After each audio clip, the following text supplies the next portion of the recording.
Esta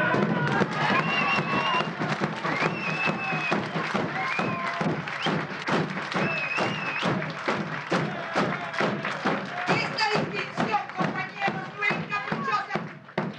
Obedece a una concepción, a una decisión y una forma de vida. La de seguir privilegiando el contenido por sobre las formas y el trabajo por sobre los honores.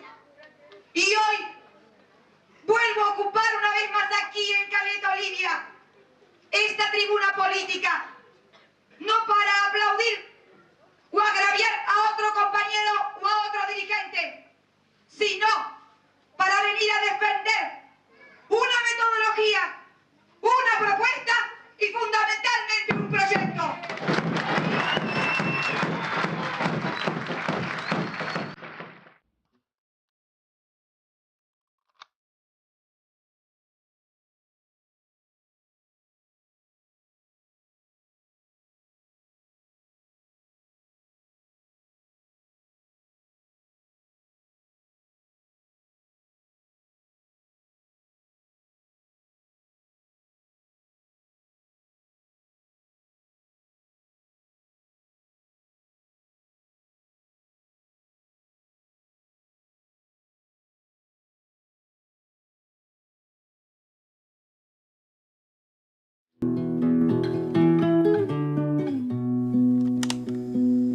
Cuando le invitamos a través del compañero Maldonado, el Núñez, Maldonado es otro Miguel, le planteamos a Miguel,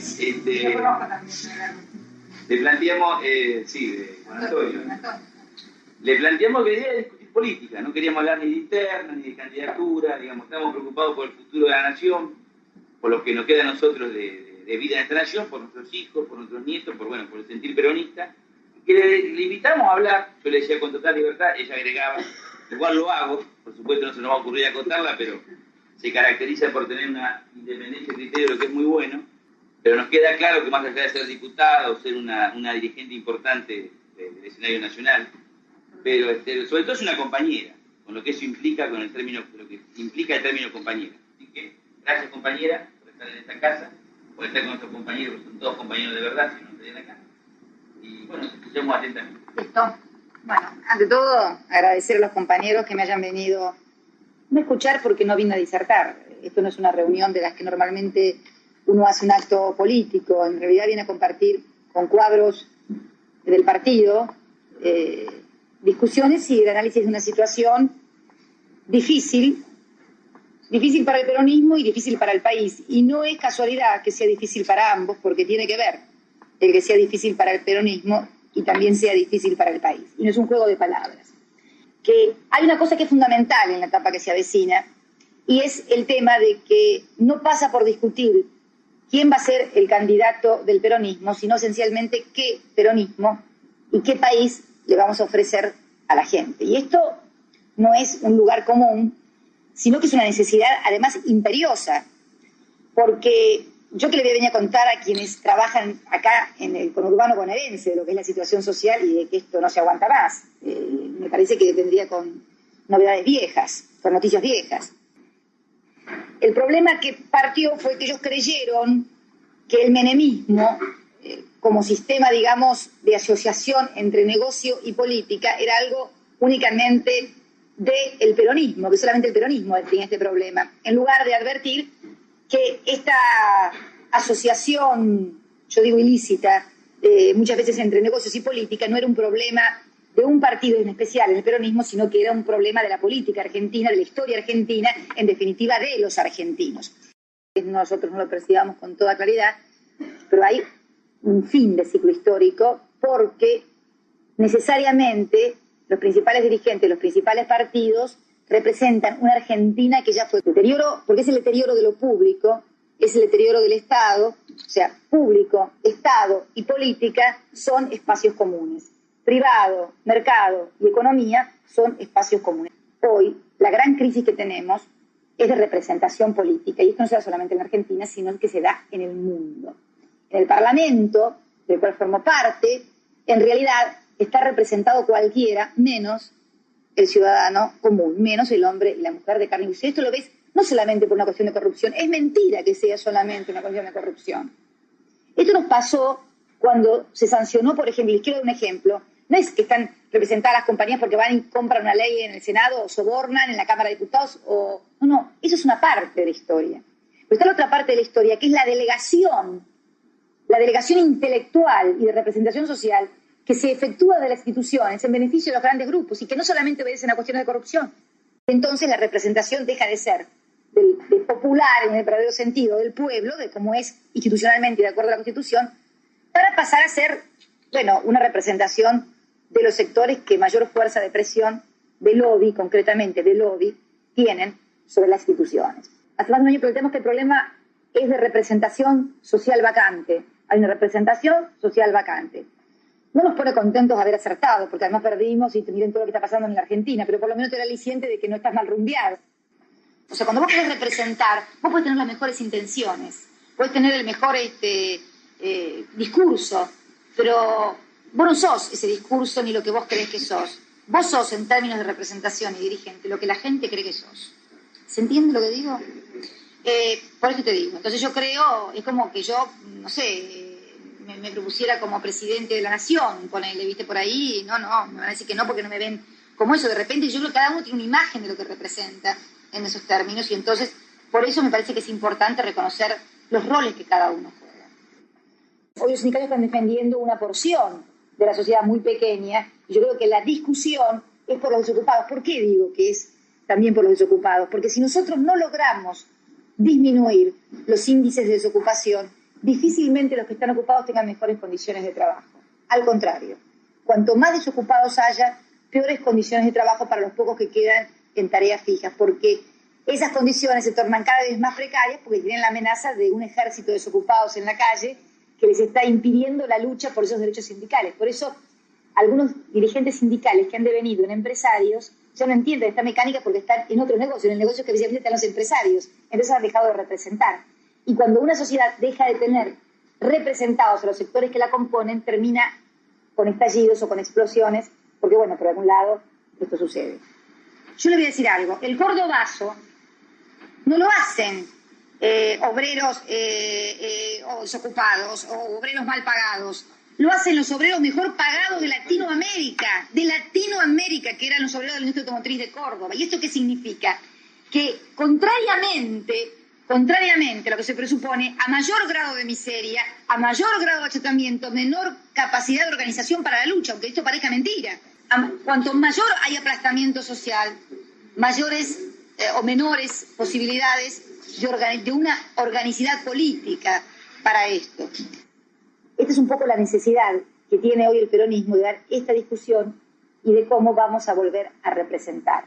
Que no es una cuestión de juntar dirigentes, sino de juntar ideas, que es lo que está faltando, porque esta etapa que se viene, compañeros y amigos, es cualitativa. No se vuelve a recuperar la mayoría, sino se vuelve a recuperar el liderazgo de las ideas y en la sociedad. Y un liderazgo social, y un liderazgo de pensamiento no se crea leyendo encuestas y diciendo lo obvio. Nadie crea liderazgo social diciendo lo obvio, que los pobres están mal, que tenemos... No. Hay que decir otras cosas y muchas veces hay que partir con opiniones que parece que partieron a la sociedad del medio, pero sí, muchas veces hay que partir a la sociedad del medio para crear liderazgo distinto. Yo creo que esto no pasa por un planteo de la ética individual. Más allá de que hay que tener ética y hay que tener principios, y creo que quienes hemos tenido posturas muy fuertes respecto de muchas cosas hemos dado testimonio de ello, pero sí creemos que hay que discutir la ética social, además, fundamentalmente, porque esto de que yo no robo, pues están cayendo todos muertos de hambre alrededor y yo no hago nada, ni cuestiono nada, está bien, no robo, soy honesta, pero en definitiva se me sigue cayendo la gente muerta alrededor, ¿viste? Entonces me parece que esto tiene que ser un planteo más allá, porque además, y dicho sea de paso, a algunos el tema de la corrupción y de explicar que la plata que le faltaba a la gente en educación, en salud, en vivienda, era un problema únicamente la corrupción de la clase política, era la coartada perfecta para no tener que discutir lo que es la verdadera concentración del ingreso y que es el tema de la economía. Entonces, le servía para criticar al menemismo y para no pelearse con el establishment, y le sirvió para ganar las elecciones, pero no le sirvió para gobernar. Que este es el tema, porque el problema es lo otro. Y yo me acuerdo que hasta hacían cálculos de cuánto se lleva la corrupción, y con esos 5.000 millones o 10.000 millones se lleva la corrupción, con eso los argentinos teníamos salud, educación, vivienda, laburo y no sé cuántas cosas más. Por eso digo que hay que dar una discusión en serio, donde no le dejemos la racionalidad a los como patrimonio de los economistas, o sea, porque parece ser que los racionales en este país únicamente son los economistas. Yo me niego y me resisto a dejarles de racionalidad económica a los economistas. Entonces, estas son las claves que nosotros tenemos que entender, no para deprimirnos, resignarnos y decir, no se puede hacer nada, sino para ver cómo reformulamos las metodologías, con qué instrumentos nos provocamos una organización pero política. Yo no creo en esto del chacho por afuera de la política, no. Del único lugar que se pueden cambiar las cosas es desde la política. Acá hay 3 formas que vos podés tener poder. Desde la política, desde la economía, o como fue durante tantísimas décadas, desde las armas, el partido militar. La economía ya tiene dueños. El poder económico no va a elecciones. Y la política aún, con todos sus defectos, es el poder más democrático que todavía hay en la Argentina. Cada 2 años se somete a elecciones. Mal o bien, se somete a elecciones. El poder económico no va a elecciones, tiene dueños, se suceden por las reglas de la sucesión o de la transferencia de las acciones si son sociedades anónimas o corporaciones. Así que lo que hay que comenzar a convencer a la gente es que desde la política se pueden cambiar las cosas. Pero hay 2 formas de convencer a la gente, o una forma, diría yo, de que podamos organizar a la gente desde la política. Con ejemplo y práctica concreta de que la gente vuelva a creer en los dirigentes que van a convocarla. ¿Qué quiero decir con esto? Que si el peronismo no da esta discusión, alguien la va a dar. En principio porque ninguna sociedad se suicida. En principio porque no se puede... Porque, digo yo, ya no es una cuestión de sensibilidad, de que te conmuevan la pobreza, sino es una cuestión de cuadro político, de estrategia, de ver que este modelo de país no aguanta más, o sea, no es más viable venir. O sea, porque si a esto les estalla por ineficiencia a los 8 meses, a otro le va a estallar a los 12, pero que estalla. Porque este es el otro tema, este es el otro gran tema. O sea, la inviabilidad, si no es de la sensibilidad, por lo menos que sea de la racionalidad. ¿Qué es lo que pasa? ¿Por qué esas voces no se escuchaban en el Congreso del 86? Cuando éramos los únicos que levantábamos la voz.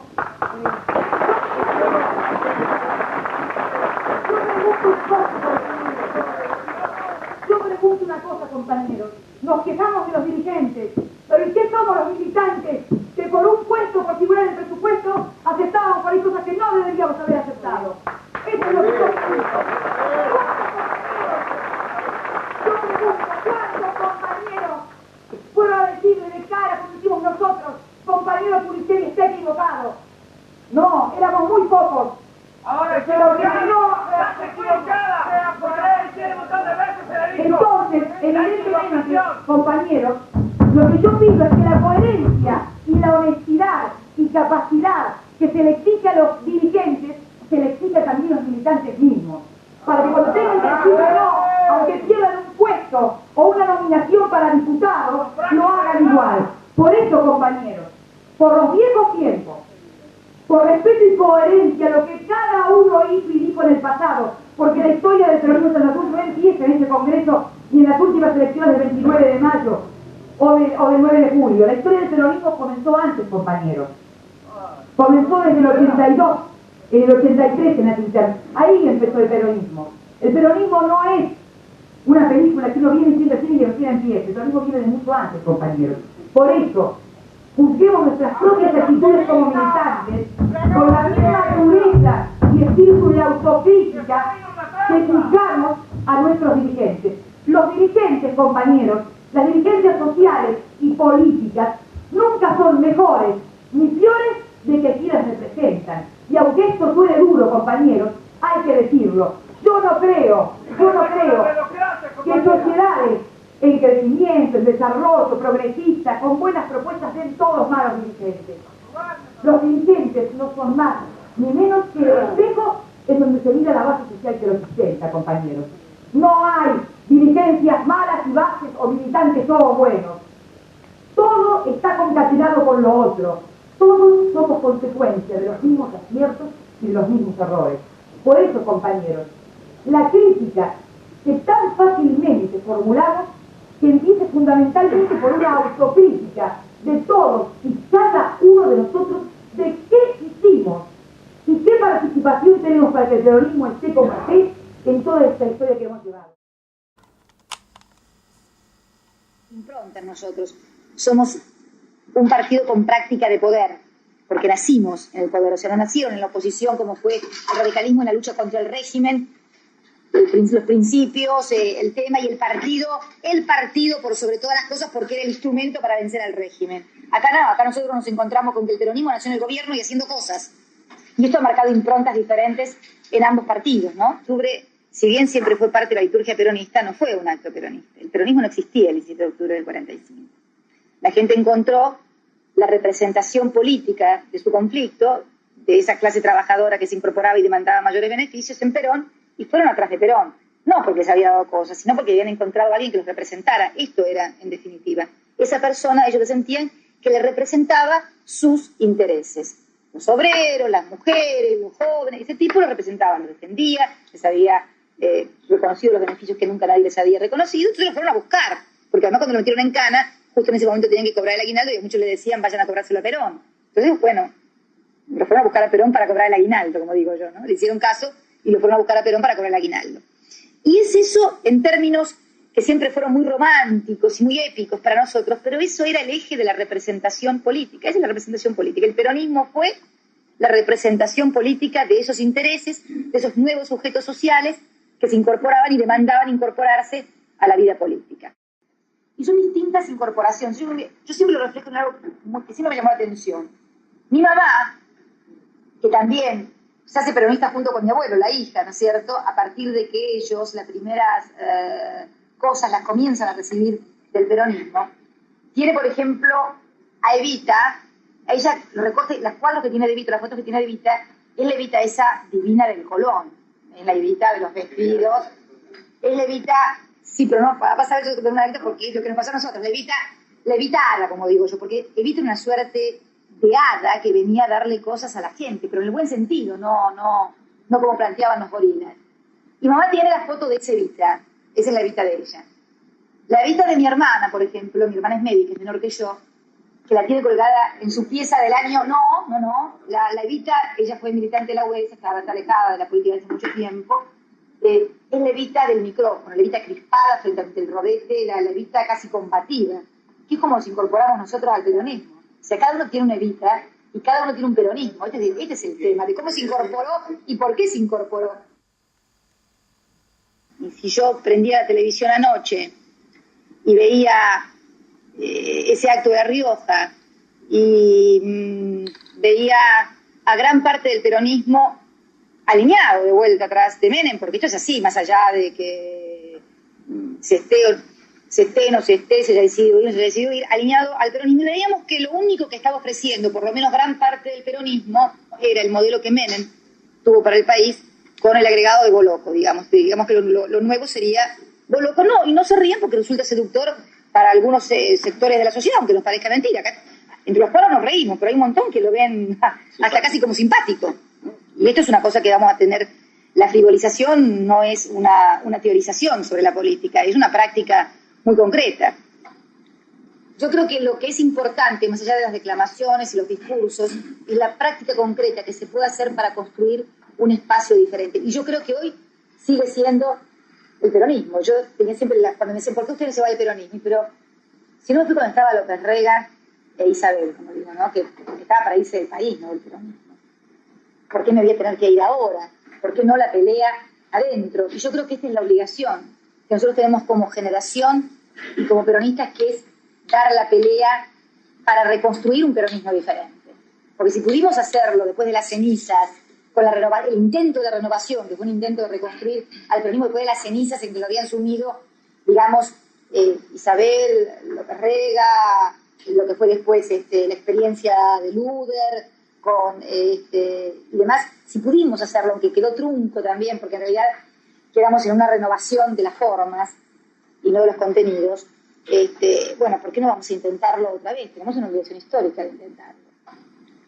No sirve ser a las izquierdas, no aceptamos ser a las izquierdas ni de Perón. ¿Se entiende? O sea, yo quiero ir por un proyecto global del peronismo, no quiero ser un espacio del peronismo. La idea que yo tengo del peronismo, y lo que quiero que haga el peronismo, quiero que sea la idea que lleve a todos los peronistas a la victoria. Esto me parece lo central y principal. es una reconstrucción diferente de identidad, y creo que esto hay que hacer con el peronismo después de todo esto que hemos vivido. Me parece que esta es la tarea que tenemos que darnos. Yo te lo digo de esta experiencia, que no la puedo extrapolar, obviamente, desde una provincia al orden nacional. Creyendo tal vez equivocadamente que va a ser posible que los sectores se salven en forma individual. Compañeros, la Santa Cruz dependiente del sector público, la Santa Cruz que terminaba en Guaray, que ignoraba el interior, ha muerto, sufre de crisis terminal y es necesario entonces que reformulemos entre todos los hombres y mujeres que habitamos esta tierra un nuevo modelo de provincia, una nueva práctica política donde se deje de lado la especulación y con decisión se encare la tarea transformadora que ya no puede demorar más. Finalmente, compañeros, porque no quiero extenderme más, quiero reafirmar hoy aquí una vez más frente a ustedes el compromiso de los hombres y mujeres del Frente para la Victoria con esta tarea transformadora, a la que no solamente vamos a convocar a los peronistas, porque estamos convencidos, como decía el general, que esto lo arreglamos entre todos o no lo arregla nadie.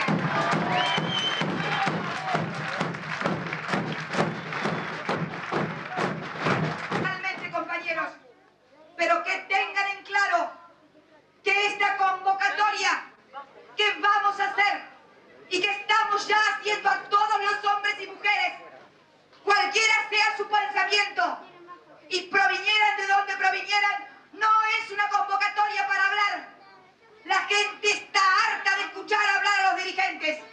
Vamos a convocar a todos al trabajo, para trabajar, trabajar y trabajar.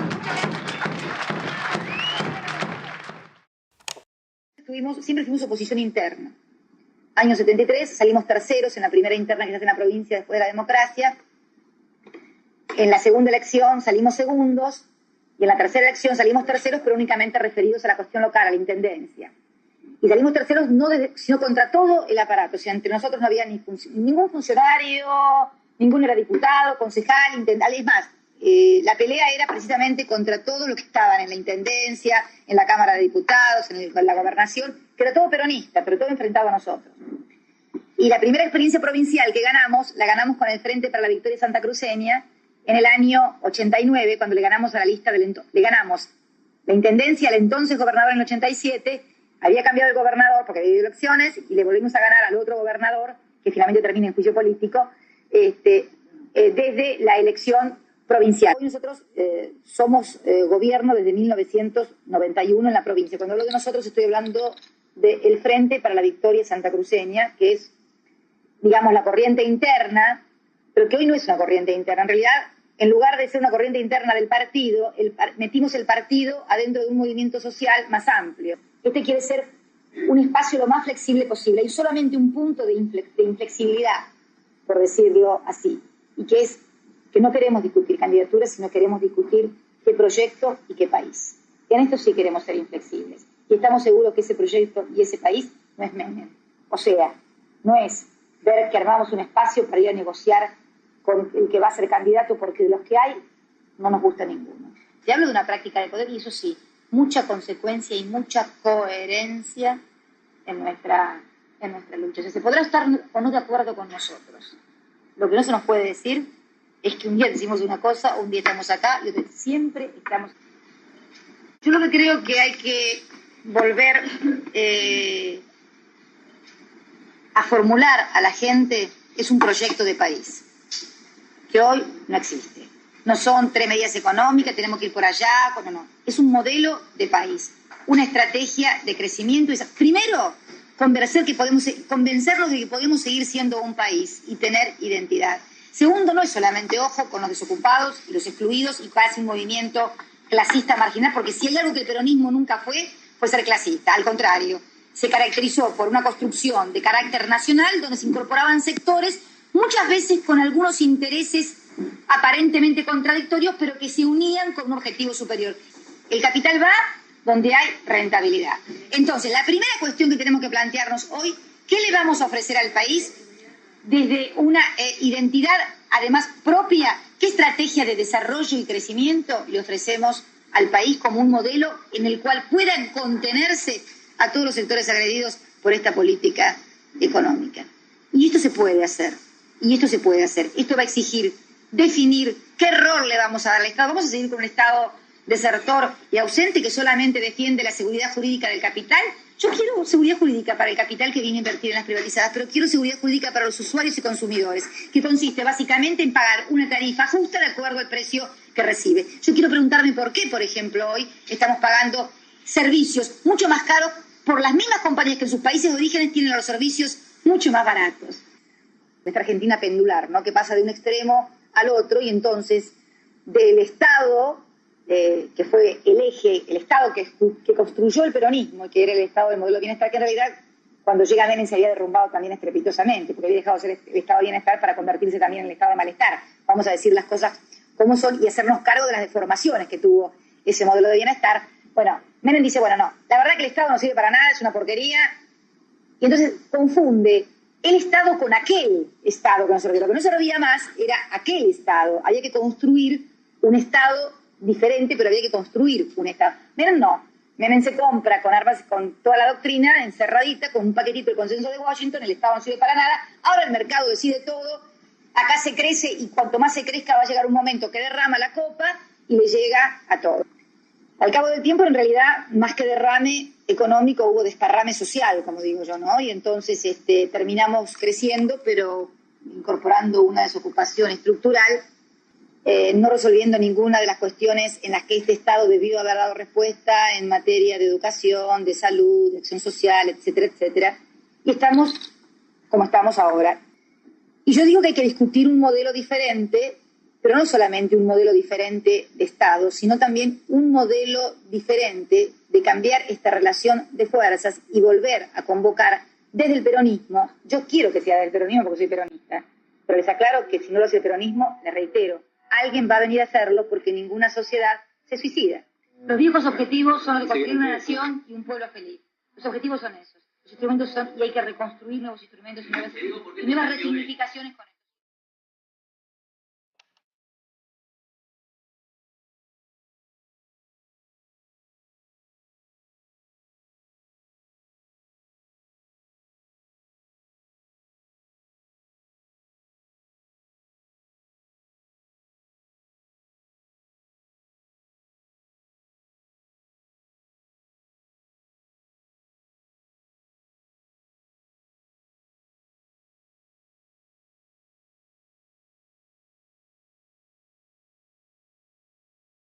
Hace 12 años vine acá a Esteban Echeverría, una quinta donde vivía el Chino Navarro, acá enfrente, y me acuerdo año 2000, se imaginan lo que era el país, y se había reunido un gran grupo de militantes, ahí el Chino ni lo conocía Néstor todavía, Néstor era gobernador de la provincia de Buenos Aires y yo era una senadora un tanto revoltosa.